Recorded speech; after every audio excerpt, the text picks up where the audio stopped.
There's 3 Pauls. 2 of them are living. So, what was the party like then? It was just a big party, dancing and beer, essentially. Yeah, and we all danced at that time. I really regret that we don't anymore. But to dance that kind of music, well, first of all, for convenience sake, they put all the tables on that concrete slab so you can't dance there. Mm-hmm. I wish they'd change that. But you can mention it to Liz if you want to. But anyhow, that concrete slab was built specifically for dancing. And then the little riser behind it is soil with material on it. And that's where a 3 or 4 piece band sat. So they didn't take any room on the floor. Mm-hmm. And I loved that dance, you know. And our folks, God, they could dance. I don't think young Swiss particularly care for it. Right. You could ask.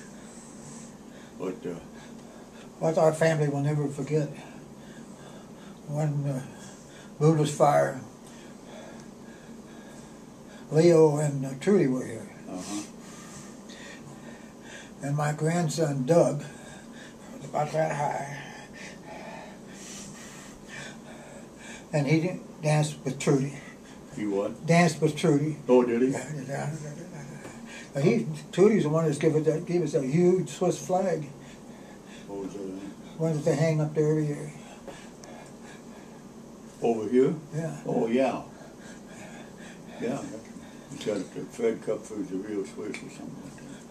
The flag. Yeah.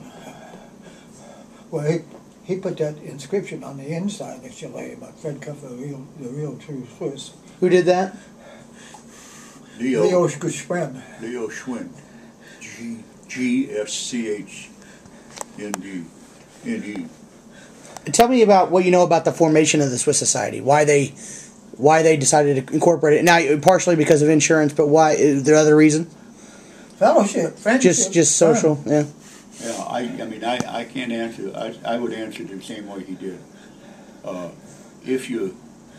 Especially if you're the smallest immigration group. I mean, hell, you know, for every Swiss, there might have been 50 Italians in the North End.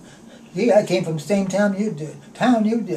Did you know Spoon? Yeah, I knew him. Yeah. Well, my wife, she came from someplace else. Did you know him? No. Yeah. And the roots of it is the Turnverein, St. Peter Church, the Swiss Society. Incidentally, this is one that makes the people mad to hear. When I got out of college, I got active in Swiss Society, and women could not join. Mm-hmm. They could not vote. They could not hold office. They had their own society, huh? Yeah. But that was a very bad move. But that was quickly changed. The new younger Swiss came over and said, no, they're part of it. And do you know what year they changed that? Huh? Do you know what year they changed that? Got to be 52, 54. Okay. Early 50s. And what, I'm going to ask you guys a couple questions. You can't have the same answers, okay? If there's one thing you want people of my generation or younger generations to remember about the Swiss Society, what is it? Me! I would say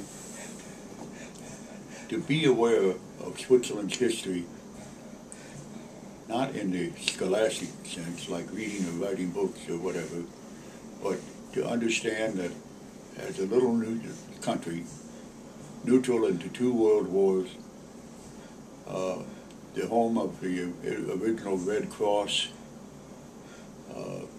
excelling in machinery and other exports, and beautiful scenery. You want your generation to know about those things. We don't expect you to learn the language. That's awfully hard to do. And but to be aware of your background, that's what I want to say. And there's a lot of booklets that help on this. And if you remind me of it, I'll show you some of them. Maybe you want to buy some for the group, I mean. What we're teaching the young people our old ways.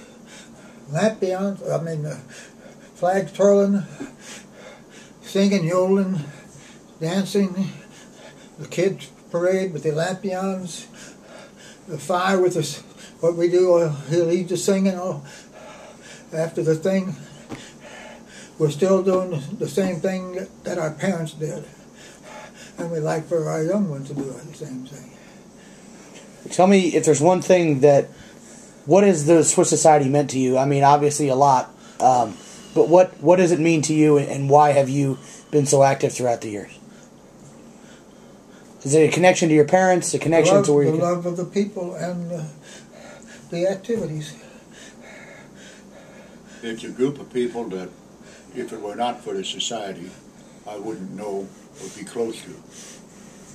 But I could walk into Andre's and maybe 2 or 3 clerks will say, "Hi, Mr. Kupfer," and nobody else calls me Mr. But, and others, I say, "Oh, I know him, he's Swiss." Now, some people don't give a damn about that. They're really outspoken about it. I'm an American, I don't want anything to do with anything foreign. But, the Italians have a very active social group. The Scots have a big day every year where they toss the cable and all of that. Mm-hmm. And the Irish, of course, on St. Patrick's Day, why, there are literally millions of would-be Irish with wearing green and so mm-hmm. forth. And they're proud of what they've created in Boston and New York and all the other cities,